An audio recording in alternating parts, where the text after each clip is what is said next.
Dubbintun anallee na dibdeetiin isin gaafachuu deema. Hanga xumuraa dhaggeeffadhaa. Assalaamu alaykum warahmatullahi wabarakatuh. Bum bum bum. Okay, gaafiin akkana jetti. Mucaa tokkoo fi muciyyoo takkaatu wal jaalata. Murtii dhugaatii murteessita waan kanarratti. Mucaa tokkoo fi muciyyoon takka akka malee wal jaalatan. So yeroo kana muciyyoon tun akka malee jaalatti mucaa kana. Mucaan kunis akka malee jaalatti muciyyoo tana. Mucaan kun muciyyoo tanarraa waan jibbe qaba. Wanni inni jibbe maali? Muciyyoon tun takkaffaa saayibban dhiiraa haalaan heddummaatti. Lammaffaa amaloota inni hin feene waan adda addaa waan ammaan tana asirratti hin dubbanne amaloota san qabdi.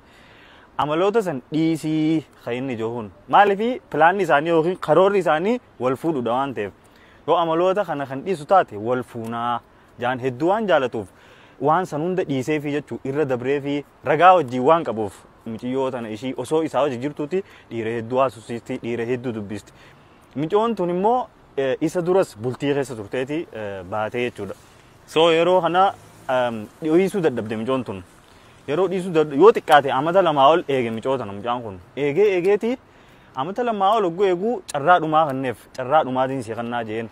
Yoo ammaan tana amalootan ammaan tana siin jee kana dhiisuu diddee saayibban kan kee kan dhiiraa kanas hedduu kanas dhiisuu dadhabde kadhumaatii adda baanaa jeetti. Nin dhiisaa jetteen deebitee dhiisuu dadhabde.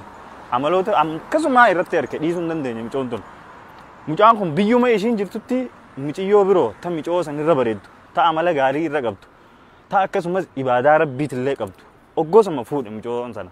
Yeroo fuudhu muciyyoon taan gadhiiste yookiin immoo maraatte bikka kanatti mucaan kun badiini qaba gaafiidha.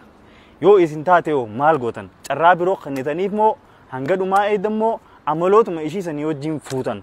Gaafii teessani akkuma na dibdetti isin dibdee akkuma isin dibdetti ana dibdeetiin isinif dhiyeessee galatoomaa yaada keessan immoo koomentii jalatti yaada quubsaa nuuf kaayaa bum bum nagayaan tura.